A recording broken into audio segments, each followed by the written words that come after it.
Hi, I'm David Allen Harris. I'm an artist who paints with his camera. I've been showing my work in galleries since 2007, and I started showing with Artomatic. Up until now, up until recently, I mainly been shooting nature pictures, um, flowers, trees, anything that'll stand still. And I met Lyric in 2016, and I asked her if she would model for me to do a series of photos in a sunflower field. That was a really great shoot, and I was very happy with it. It produced a lot of very nice work, and we kind of fell out and whatever. And then we kind of came back together in 2020. And I asked her, if she'd model and do this Afrofuturism series with me. And during that series, I started experimenting with these little crystals that you can stick in front of your lens. And that shoot was like the grandfather shoot to everything you see here. So exactly, yeah. Hi, so my name's Lyric, and I'm an interdisciplinary artist, and I focus on storytelling and just mixing it with line, design, and dimension. So I work with a lot of mediums, as you can see, but my favorites are always going to be black and white with patterns. So anyway, yeah, Dave and I met in a gallery in 2016. It was right on U Street. And I started to do a shoot with him right after that. That was when the sunflower shoot he was referring to happened. So I've done art modeling before, but I learned a lot more about how to pose and to work with a camera through working with him and our mentor, who's Michael Platt, may he rest in peace. So eventually I decided to work more of my own artwork into our shoots, and he would ask me for inspiration of what to add in, like how to style my hair, what sort of colors to use, and stuff I could try with makeup as well. And so what happened after the first shoot, we tried that, we just kept going. And we just started to get more fabric, and we started to experiment with backdrops, and sometimes we would put different elements together to see what would look the best. And oftentimes we would talk to each other about the type of colors as well that we were interested in using. So. For the Wa PaPo shoots we did, I had two ideas that I was looking for. I wanted her to look timeless, and I wanted her to be a part of her art, look like, not like she's standing in front of her art, but she's an actual part of it. To me, the timelessness meant clothes that had no touch of modernity, and it's an approach I've been using for a while. I started draping models with a red fabric because it's that eye-catching color, and it provides a lot of contrast with the other colors that are in the scene. Up until 2021, I shot all the time with natural light and a little bit of on-camera flash. And in 2021, after the Afrofuturism shoot, I was like, we're shooting in our house, I'm gonna need some more light. So I started using these little LED cubes. And up until that point, I had no interest in studio lights, nor studio shooting or studio photography. It just didn't interest me at all. But yeah, like you said, it kind of changed with Wa PaPo. So immediately before we started doing the series, he had one thing where he would set me up in red cloth, and we would go to different places and take pictures. So, and that red cloth that you see in here with the different pictures, that's pretty much the same one that we've been using for the past few years for several different types of shoots. So if you want to think about, like the symbol or motif, if we decided to build upon it, it would be this red cloth, right? So we decided to expand upon the current theme of storytelling after we completed the first set of pictures for the series in 2020. And there was no explicit storyline at first because we wanted to focus on creating this metaphysical story of character, as opposed to anything else. The Afrofuturism shoots were in areas where the sun just came out for a little part, and it took us I think 6 months to finish doing all the shooting because I was just using natural light, and we would come back to the same place and shoot a little bit more, and then the sun would get out of the way, and we'd have to wait until another sunny day or something to do it again. And while I was shooting them, I started to get bored with just lyric in the back of this library with all these trees reflecting from the windows. And so I had to add some other elements. So then I started throwing the red cloth on the ground. And then that way it symbolized different things for me in different shots, but I just needed some more elements in the pictures. And another thing I did was I felt like there wasn't any blue sky at all. And I just wanted some blue in my pictures too. And so we bought a long blue piece of cloth. And then Lyric wanted to paint it, but I was like, no, let's don't paint it because that will limit its use to just that. And so we went out and we got these plastic runners, real thin ones. And then she painted lines and things on them. And then we laid that over the fabric, and then that gave the extra texture inside the shots. So yeah, a lot of those things happened and just made it into the final Wa PaPo shoot. And after that, we started brainstorming for more creative ideas, right? So learning how to research comparative religions, and I stumbled upon this series of stories about Egypt, and regarding Egyptology and Kemet, there's a really deep tradition that I just wanted to become more established with because a way to get in touch with my roots, right? So I started to look up creation and rebirth stories, which is like a common theme throughout, all cultures on Earth. And I quickly came upon the one of Osiris, Isis, and Nephthys, along with the brother Set. So combined with another story about Net and Geb, who are the gods of heaven and earth, respectively. I just wanted to create a simpler version of how everything fit together, and also just make another sort of creation story about a new sort of earth itself. So the original story had Nut and Geb give birth to Osiris, Isis, Nephthys, and Set. So different stories tell different things and reasons why the following happened, but Set murdered Osiris and scattered his body parts all over the world. Basically, he was just hating on him, I guess. I mean, I don't want to get into it. But basically, Isis, who was Osiris's wife, was so determined to get him back together, so she got her sister Nephthys coming along and to just gather all the parts back together and reanimated him. So for this series, instead of Osiris, I made myself an Usir, which is the feminine version of that name, and placed Isis and Nephthys as the two figures that you see in the installation here in the gallery. And so I also deleted references to, explicit death, or such for simplicity's sake. And you can see the two sisters again right over there in another world. So. Yeah, before we did this Three Sisters shoot, we did a shoot called The Rainbow Warrior. And that was our first time, well, actually the second time doing a backdrop. We did something earlier than The Rainbow Warrior. But that was all testing, trying to figure each other out and just having fun too. Yeah. But the Rainbow Warrior shoot, it felt very constricting when it came time to composing, because the backdrop was just 6 by 6 feet.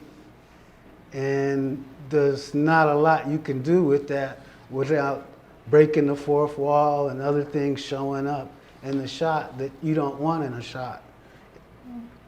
So, Yeah, but that's fine because that's how magic works anyway. It overlaps with whatever you consider real. You know, so anyway, anyway, my son helped me build a 9 by 8 foot wall. And we built this wall inside Lyric's living room in her apartment. And the wall was big. You know, and I still I like a lot of room to move around, to compose the shot, looking up, looking down, looking every which way, trying to find something different. And I could tell still that I'm going to get part of her living room in the shot.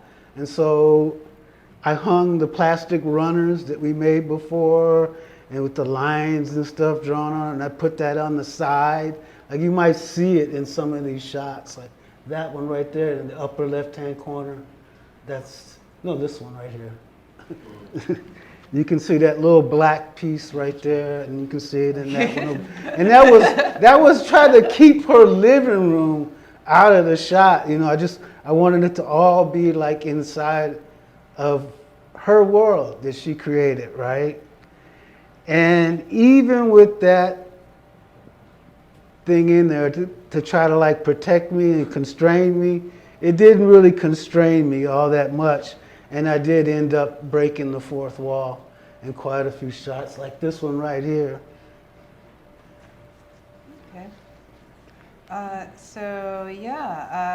Basically, we also used a lot of work with crystals, and we just wanted to accentuate different elements that we were just using throughout the process and the shoot itself. So Dave called me not exactly a force of nature, but a part of nature. And so you don't really tell nature what to do, right? But you just take shots of it here and there. And as it is, and you figure out where the shapes and the colors lay and how to arrange them in the best possible manner. So when we started planning the shoot, I told him about my interest in Osiris and the recreation of the world, but I didn't really tell him about an exact storyline. But the subject never changed. It's just what happened in the final story, which you see in the poetry form over there. And, we wanted to just work on refining the length of the story itself because, with our initial series, we had a longer story that described the play-by-plays of everything that happened in each picture in the series. And it's more in tune with the sequential art style that we were looking to go for. But with the second series here, we just wanted to do something that was more immersive and larger than the first one that we did for Rainbow Warrior. And I made that happen with leftover materials what was in my house. So the title in the series included references to what's happening in the pictures and hint at their place in the story itself. And if you're wondering about the cat, I liken her to Bast, who was the patron goddess of cats and was a very important part of Egyptian life and antiquity, excuse me, look at this. But in reality, she's just sort of walked in and made her presence felt, So the crystals and the magic that shot out for them is just an expansion of that idea, and that's entirely a credit to Dave.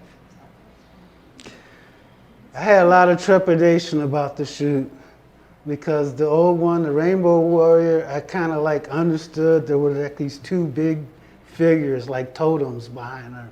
And I was just playing with her and the totems.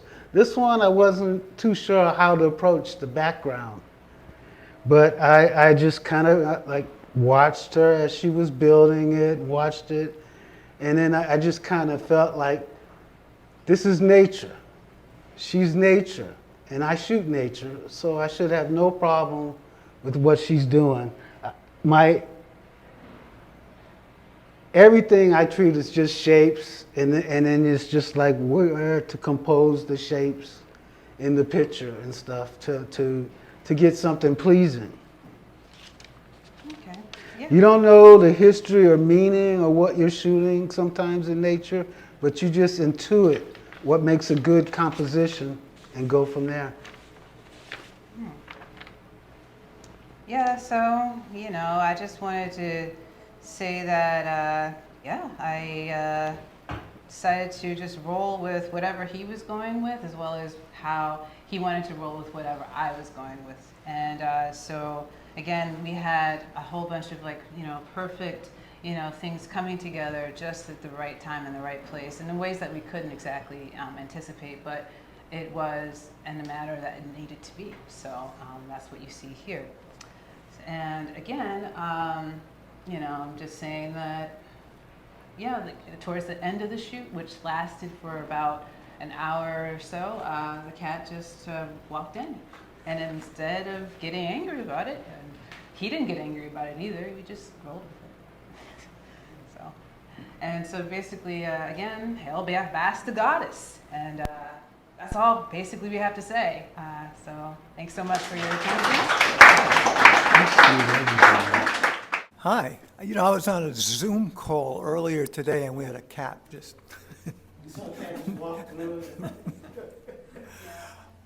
Is everything digital?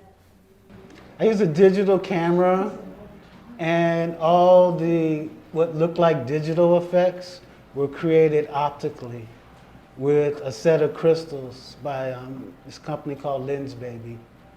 And in all these pictures, everything you see is what I saw through the lens of the camera. So I literally created these things on the fly while we were working. And this was all due to practicing with that old shoot we did. It's an Afrofuturism shoot. And then I practiced some more with them out in California. And by the time we did Rainbow Warrior, I had like a good feel for them. But by the time this came around, I really knew them. I wanted to know, what is the significance of Wa PaPo? Yes.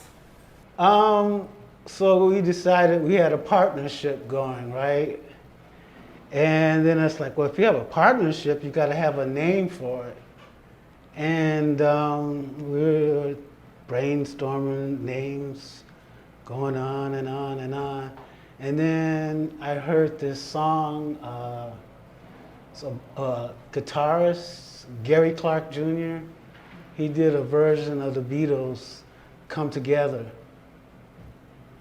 And I like that idea, come together, because that's literally what we're doing. We're coming together to create art together. But then I was like, I don't want to call our group Come Together. That sounds corny. So I was like, well, let's look and see what we can find in Africa, a nice phrase and stuff. And we went through a bunch of phrases.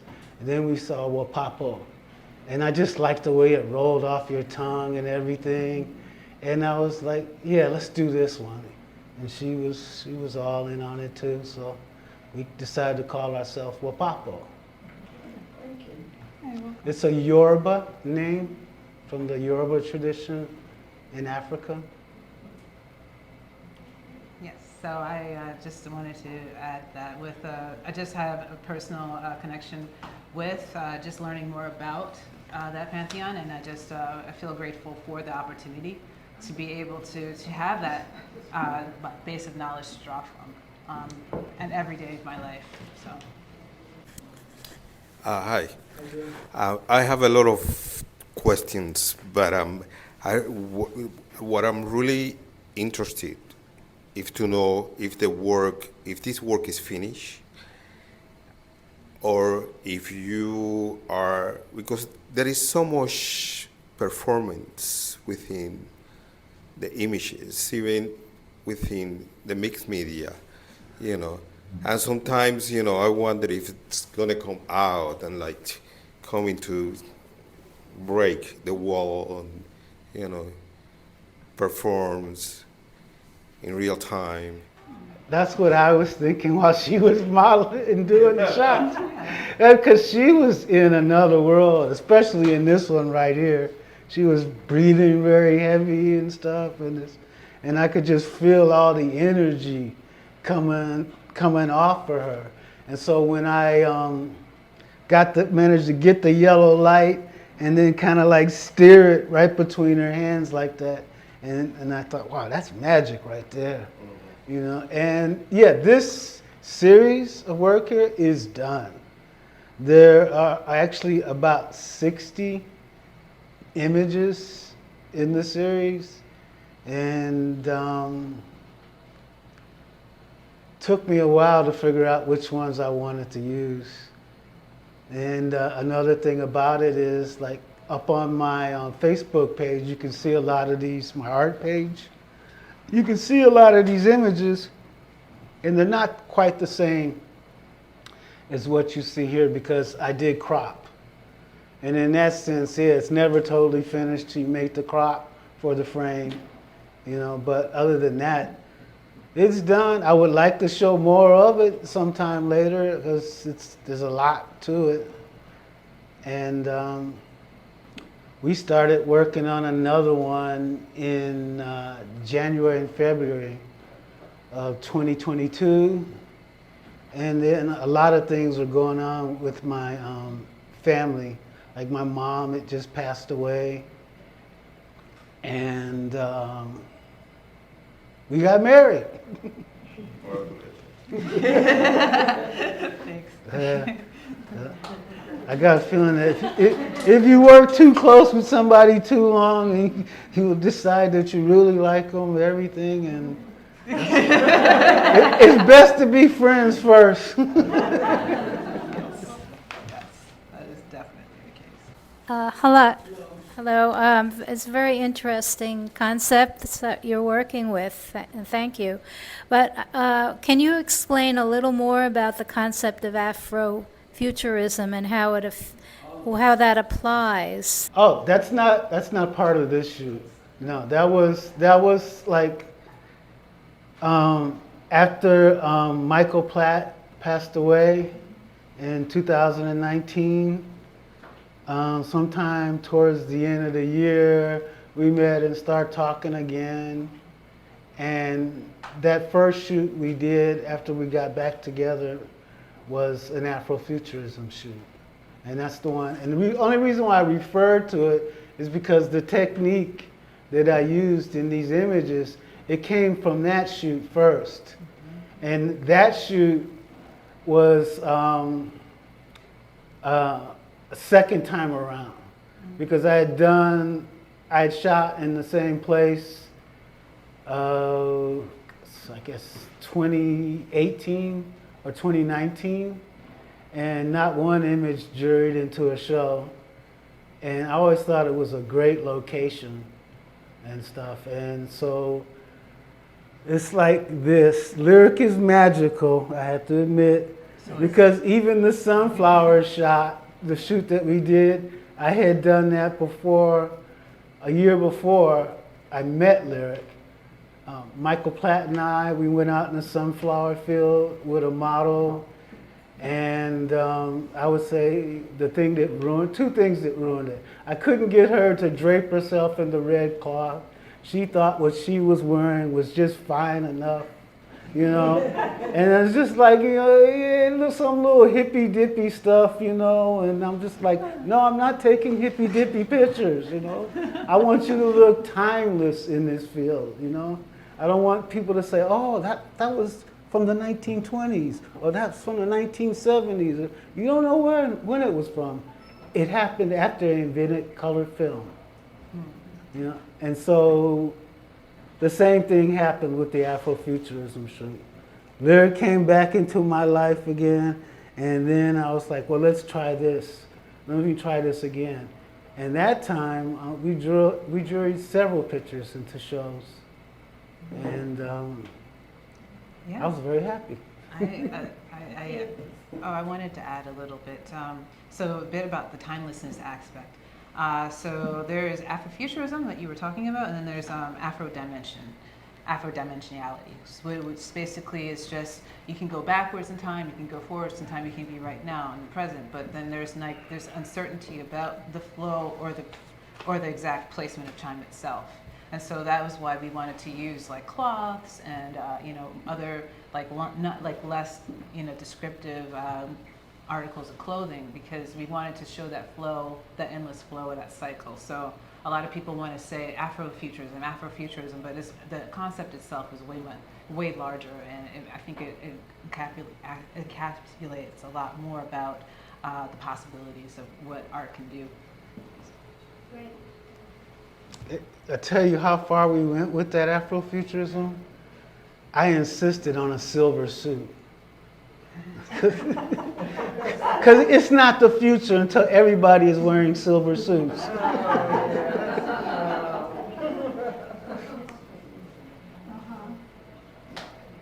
The other thing that was interesting, that had to do with the fighting over hair and stuff too. Because she wanted to wear braids. And now I'm just like, this is an Afrofuturism shoot.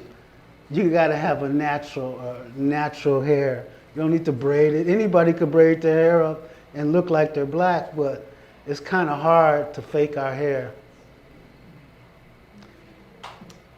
Yeah. So basically, I just wanted to. I still like braids. I don't care what he says, and just I say that. That was a hard-won fight. Yeah. So we kind of just switched it up. I had a huge afro of my hair, and then for a few shoots, and then there were other shoots where I had braids, and my hair is different again. I think that's another part of the flow, and just like capturing everything, and whatever happens in that moment, we just embrace it fully. Thank you for the talk. I like the style of how you're presenting like a conversation. It's mesmerizing. Thank you. I missed one part. Would you care for me to read the last part I was going to read? I think I mispronounced a word too, so don't worry.